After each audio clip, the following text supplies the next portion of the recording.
আসসালামু আলাইকুম। আয়েশা'স কুক হাউজে সবাইকে স্বাগতম। চলছে শাপলার মৌসুম। শাপলা দিয়ে তো অনেক রকম খাবারই তৈরি করা যায়। আমার আজকের রেসিপি শাপলার ভেলা ভাজা।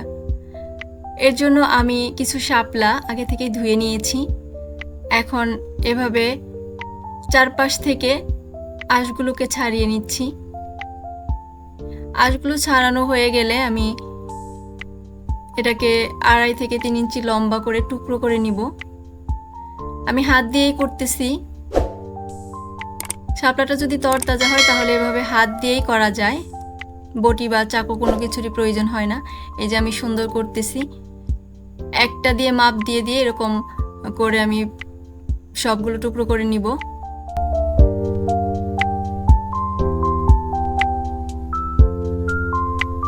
হয়ে গিয়েছে আমার টুকরো করা। এই যে আমি টুকরো করে নিয়েছি। এভাবে করে আমি সবগুলো এরকম টুকরো করে নিয়েছি। এখন তৈরি করব ভেলা। এর জন্য লাগবে কাঠি, টুথপিক, যেটা ইচ্ছা নিতে পারেন। আমি এখানে কাঠি নিয়েছি 2.5 থেকে 3 ইঞ্চি লম্বা করে। এখন ভেলা তৈরি করার জন্য আমি এখানে 6টা টুকরো নিয়েছি শাপলার। এভাবে প্লেটে বিছিয়ে নিয়ে এক হাত এক পাশে চেপে ধরে আরেক হাত দিয়ে কাঠিটাকে শাপলা ঠিক মাঝ বরাবর ধীরে ধীরে আস্তে আস্তে গেঁথে দিতে হবে। এখানে যার যার ইচ্ছা মতো শাপলা টুকরো নিতে পারেন, 3, 4টা 5টা, যার যার ইচ্ছা মতো। হয়ে গেল শাপলার ভেলা বানানো। এখানে 2টা কাঠিও দেওয়া যেতে পারে, কিন্তু আমি একটাই দিলাম। একইভাবে আমি আরও একটা দেখাচ্ছি। ঠিক একইভাবে এক হাত এক পাশে চেপে ধরে আর এক হাত দিয়ে কাঠিটা গেঁথে দিতে হবে। এখন আমি আরেকভাবে করে দেখাবো। কাঠিটা এক হাতে নিয়ে ঠিক একটা একটা করে গেঁথে দিতে হবে মাঝ বরাবর। সাবধানে করতে হবে।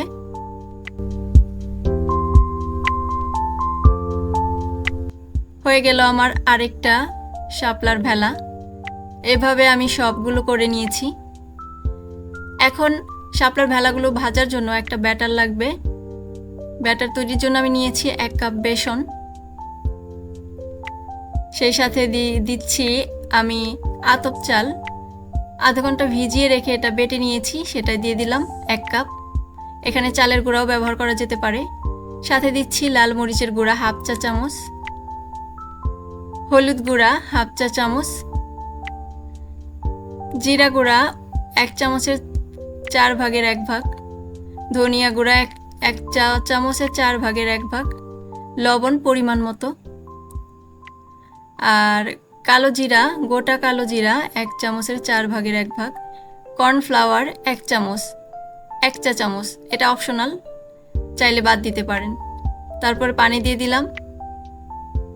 পানিটা পরিমাণ মতো অল্প অল্প করে দিয়ে ব্যাটার তৈরি করতে হবে।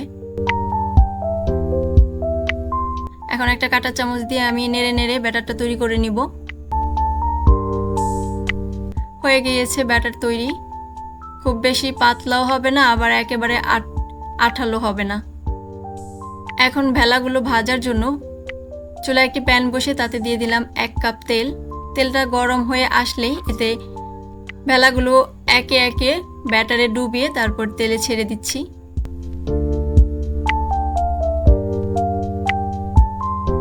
আমি 3টা করেই দিলাম।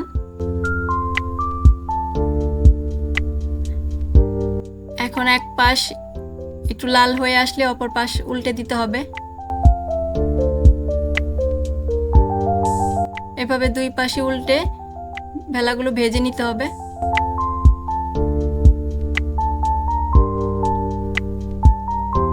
আমি আরেকবার উল্টে দিচ্ছি।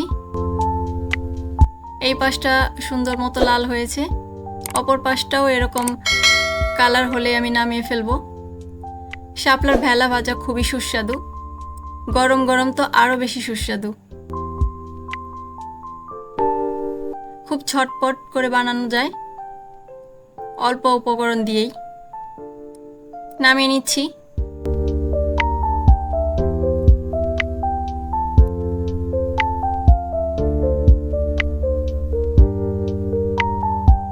হয়ে গেল আমার শাপলার ভেলা ভাজা।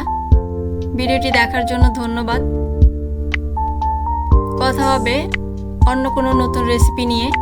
সে পর্যন্ত ভালো থাকবেন। আল্লাহ হাফেজ।